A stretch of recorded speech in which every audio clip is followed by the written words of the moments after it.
Okay, everyone, just want to do a quick review. Well, this is a little rundown of Century Arms C39 RPK. We're going to compare it to a Romanian Wasser 10. That's what I have to compare it to, but just kind of give you an idea of what you're looking at. I just wanted to show this gun a little bit closer so you guys could kind of get an idea of the finish of the wood. Just get a little closer peek at it. I was looking at videos before I purchased it and couldn't really find the detailed photographs that I would have liked to have seen, although I did read quite a bit about it, so that helped. But anyways, we'll just get right into it. Both these weapons are unloaded. I know there's a magazine in one, there's a reason for that, and we'll get to it, so just calm down. Right off the rip, we got our clubfoot stock. We've got a nice little rubber recoil pad on the back here. We have our sling point or attachment, whatever you want to call it. We got a decent pistol grip. Comparing it to what you get on a standard, I'm saying standard, and we use that term liberally, but that's what you get on that. So, you know, you got a nice little thumb groove there. I have fat fingers, I'm a big guy, so but it's actually pretty comfortable. You know, I do notice that my middle finger trigger guard does bump a little bit, but whatever. You can change this furniture out if you want to put something else on there. Something I noticed immediately out of the box was just the fit and furniture. The fit and finish of the furniture was really nice. I like it. I'm happy with it, and that's one of the things that I had a hard time seeing.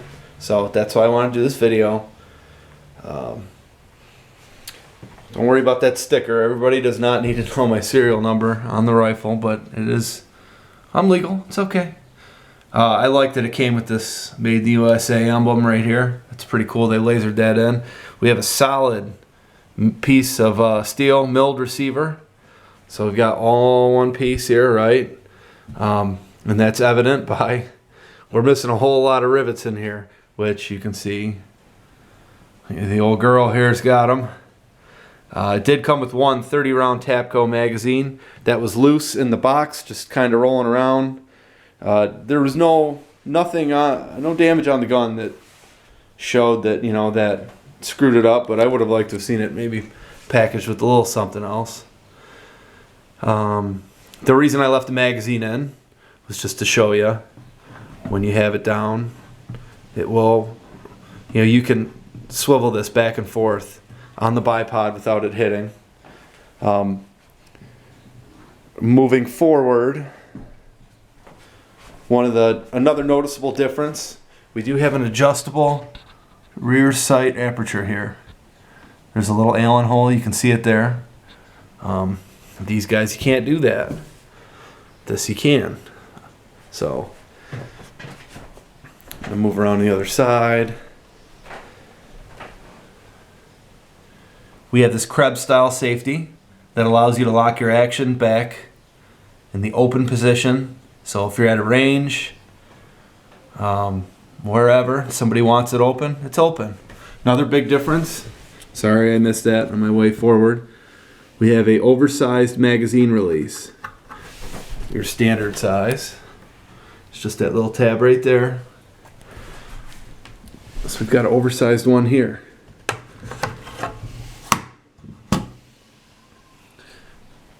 Your dust cover. This is tighter than piss. I mean, this thing's on there. I know they say not to mount optics on these. I will not. But compared to the Wasser, I mean, that thing's really loose. It rattles all over the place.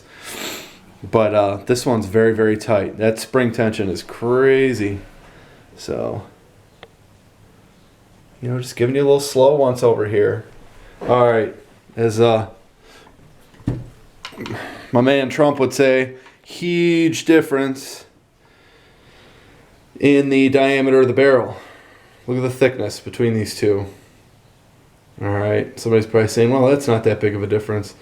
Well, once you start letting her eat, it probably is.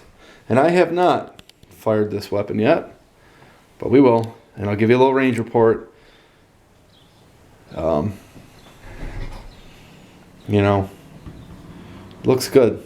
It looks really nice. I like it. And it came with this bipod. Did not come with a cleaning rod. I'll have to get one of those. It does not. Century Arms. You know, I don't know what their deal is. If it's because it's a solid receiver. I don't know if it's because they're sticking to the meat and potatoes, the trueness of what a AK is. There's no optic mount here, like we have on the Wasser, right? You know, we've got this rail mount here. So we do not have one here, but what we can do, and you can't see it because I've got my Funk Night Records sticker blocking my serial number. There's another pin right here, and there's one here. And you can take these two out, and there's actually a thing called the AK Master Mount. You can Google it, look it up. Looks like a great product. It's a steel rail that goes right here. It pins in with two hardened steel, you know, these two rods right here. These pins get replaced with two hardened steel pins, and they're backed up with little like Allen buttons on the back to hold it in place. And that will give you that on that. And it's about 85 bucks. But it's made in the USA, and let's face it, if you're spending this much, another 80 bucks ain't gonna kill you.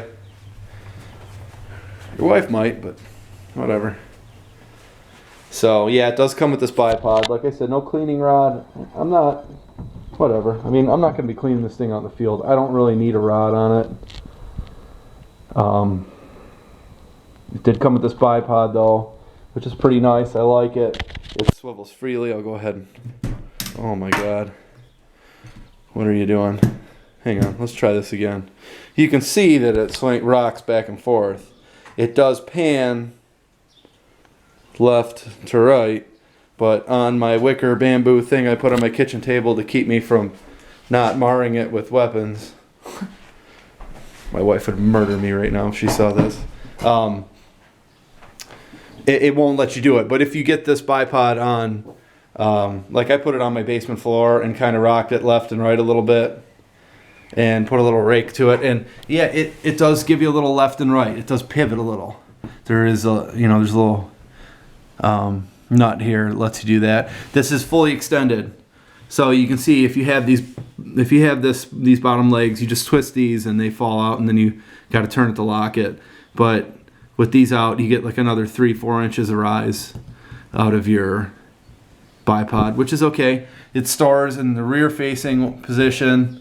You can, I mean, you know, you can see this. It's just, all it is a Picatinny, just a little piece of Picatinny rail right here that rolls back and forth on here. So if you want to take this off and put something else on here, you can. I'm gonna leave it. I like it. I'm gonna shoot it until it either falls apart or I find something better. But I mean, that's what it came with. So we'll just rock that for the time being. And so that's what we've got with that. The only other thing on the rifle that I noticed, that when I first was looking at it and I was gonna buy it, I was like, hey, I'm gonna get rid of this right away. But I actually like it and I want to try it first. Is this compensating device, this chevron.